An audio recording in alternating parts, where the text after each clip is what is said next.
I hope you're ready for this because I have the biggest TBR pile on my lap that I think I've ever had. Hi friends, welcome back to the channel. Today I am going to be chatting to you all about the books that I want to read in December. I know last month I did a TBR jar picks my November reads. However, I thought about doing that for December, but the thing is, I actually know what books I want to read in December. I have a very set list of books that I definitely want to get to by the end of 2025. So I thought instead what I would do is I would just come on and do my what I want to read in December or what I want to read as the last month of 2024. Speaking of that, what the fuck? Where did 2024 go? I feel like I've accomplished nothing, but also at the same time done so much.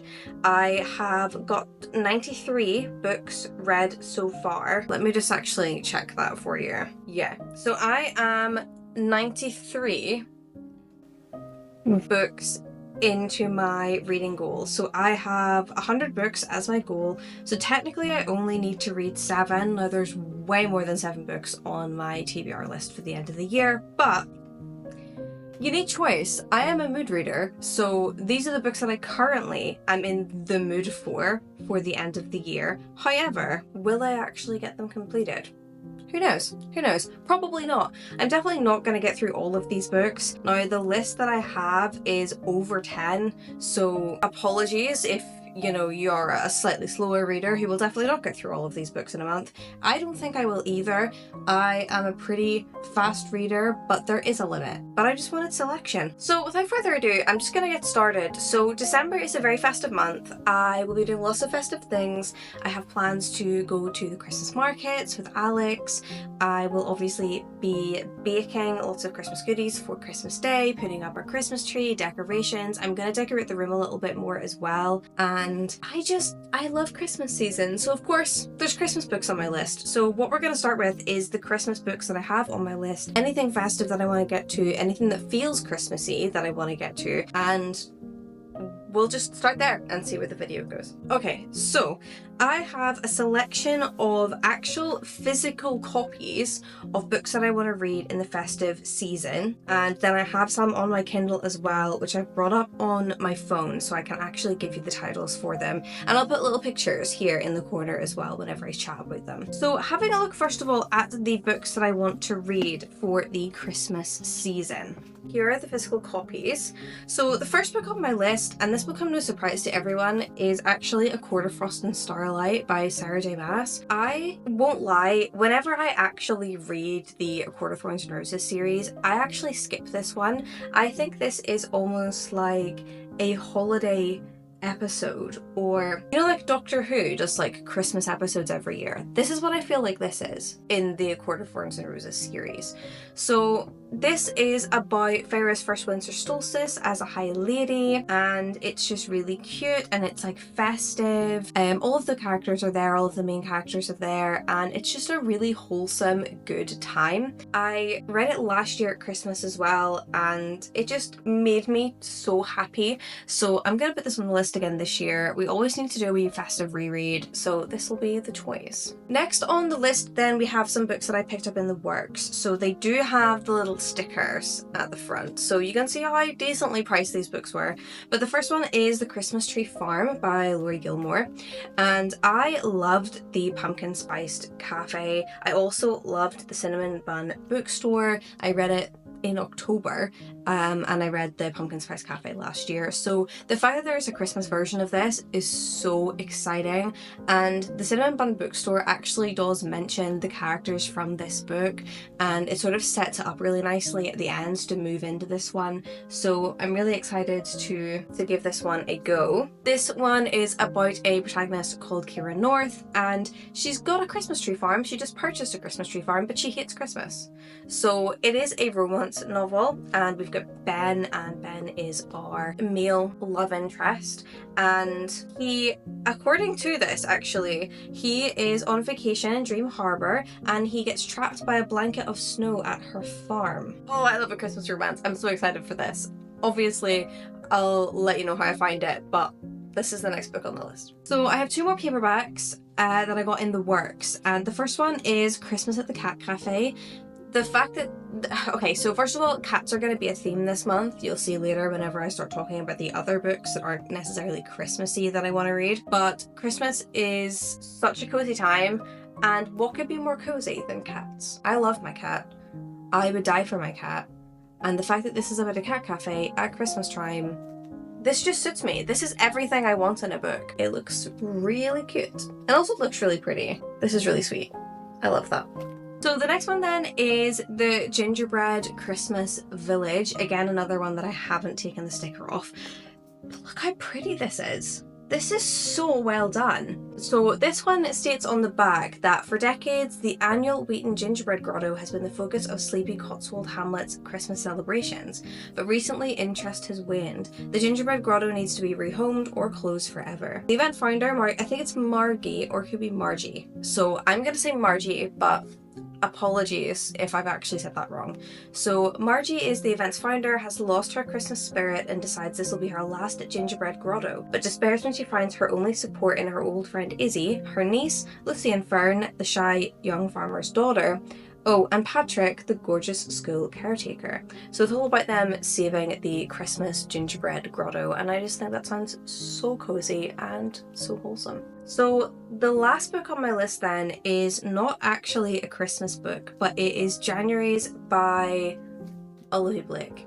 And this is a bunch of small stories of love, magic, and betrayal. Now, the reason I've actually picked this one as a sort of Christmassy read is during the festive season, it's really, really hard for me to actually find a spare minute. And I feel like this will be really good because I can just pick it up, read a short story, and move on. And I feel like I definitely need that with how busy everything is, with coming up with presents, decorating. I also work a full-time job. I don't think with all the activities I have planned that I'm going to be able to sit down and read for long periods of time, which is something that I wish I could do a little bit more during the festive season, but it's just not possible. It's a short collection of stories, I believe. So in a land far, far away, a wish-granting spirit rapidly approaches burnout. Meanwhile, a banished fairy answers a Craigslist ad, a Victorian orphan navigates an occult situationship, and a multiverse assassin contemplates the one who got away.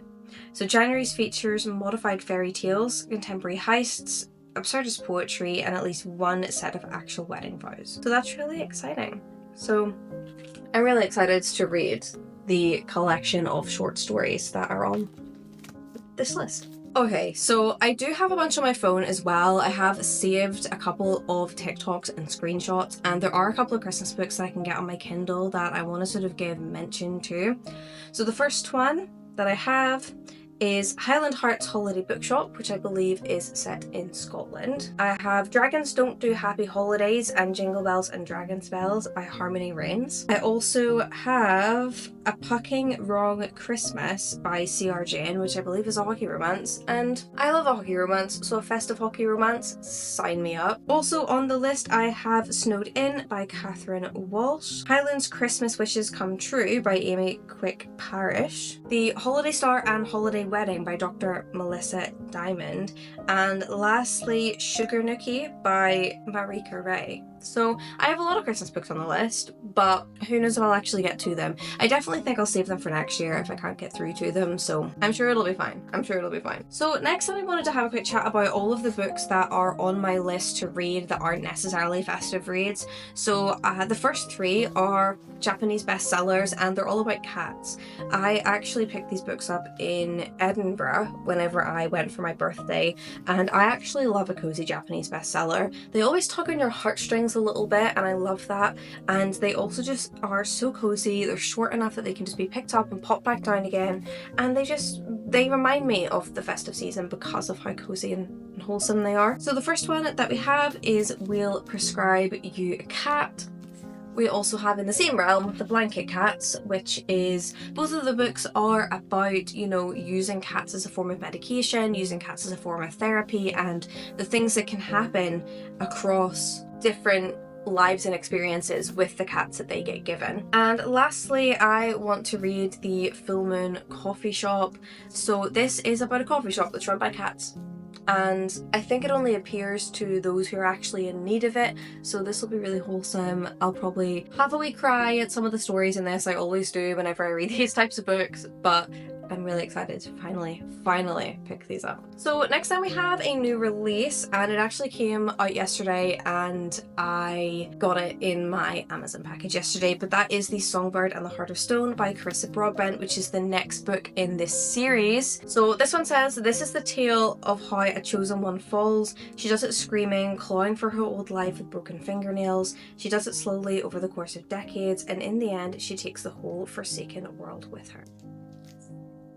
I'm so excited. I could scream, but I don't want to like bother the whole house and like scare the shit out of the animals in the hallway. I love Carissa Broadbent. I love this series. I've read both The Serpent and the Wings of Night and the second book, and I've also read the sort of like novella that's sort of either before or after, in between. I love them.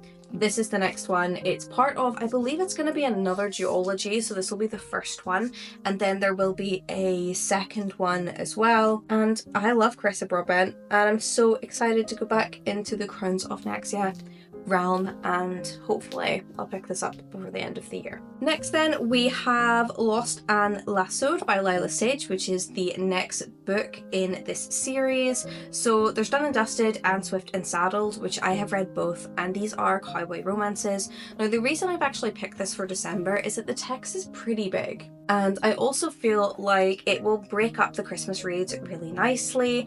I also love romance for the festive season. I think reading romance during this time is really smart because it makes you feel so content and happy and in love, and it just reminds you of all the heartwarming feelings that you can feel in the festive season. So anything as a pick-me-up, especially when it's so cold and horrible outside, is perfect. So I'm excited to give this one a go. And lastly then, the ones that I have to show you, out of the books that I have to show you, I've got The Teller of Small Fortunes by Julie Leong. This is a beautiful cover. So I actually picked this up because it came up on my Amazon recommended, and it is a recently new release. Fleeing a troubled past, immigrant fortune teller Tao roams the dusty countryside with only her mule for company, telling small fortunes for small prices. Big fortunes come with big consequences, which she knows from bitter experience. It's a lonely life until she encounters an ex-mercenary and a semi-reformed thief who recruit her into their desperate search for a lost child. I actually didn't expect it to go that way. I thought this was going to be super cozy, but I love this. Soon they're joined by a baker with a need for adventure, and of course a slightly magical cat. Any book with a cat's a win for me, so 5 stars, don't need to read it, it's got a cat in it.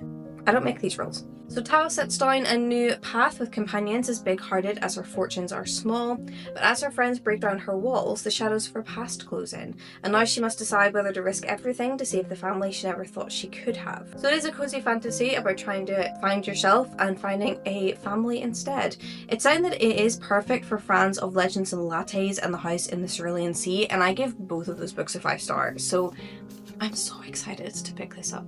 So we are nearing the end of the video, but I did want to give a honourable mention to a couple of other books that I will hopefully be reading by the end of the year. So I read Spark of the Everflame last night. I finished it last night and I rated it 5 stars, so I would love to read the next book in that series if I have time. I also am doing a Fourth Wing reread. I probably will talk about it in another video. I will probably put a video up about Fourth Wing and Iron Flame before Onyx Storm comes out in January, so I'm hoping to get through Fourth Wing and Iron Flame before Onyx Storm to do a complete reread. I'm actually tabbing my book, and I don't often tab or analyse books, but Fourth Wing comes with a lot of information, and I feel like whenever I read it the first time, I've definitely forgotten a little bit or forgotten a lot of it, so tabbing it and analysing it is going to make it a lot more fun for me, and it's going to keep me fully up to date with everything I need to know before Onyx Storm comes out, so I'm hoping to read that as well. I also would love to read the 3rd book in the Prison Healer series, so The Blood Trader? Yeah, The Blood Trader's the 3rd one. The Prison Healer, The Gilded Cage, and The Blood Trader. So I'd love to read The Blood Trader because I've read the first 2 and I need to know what happens next. I really would love to finish that series. I think I will probably start a series soon of finishing book series I'm in the middle of, because due to the fact I've got Spark of the Everflame, I also have the Silver in the Bone duology that I need to catch up on. I have Spark of the Everflame, need to finish that series. So I might do a video on the finishing like series I'm in the middle of, but that probably won't come out till later next year, so keep your eye out for that. But that's kind of it. I just wanted to chat about all of the books that I want to read in December, so I hope that you have a lovely festive period. I hope that you are enjoying your festive period, if you celebrate, if you don't, and I'll catch you in the next video. Bye!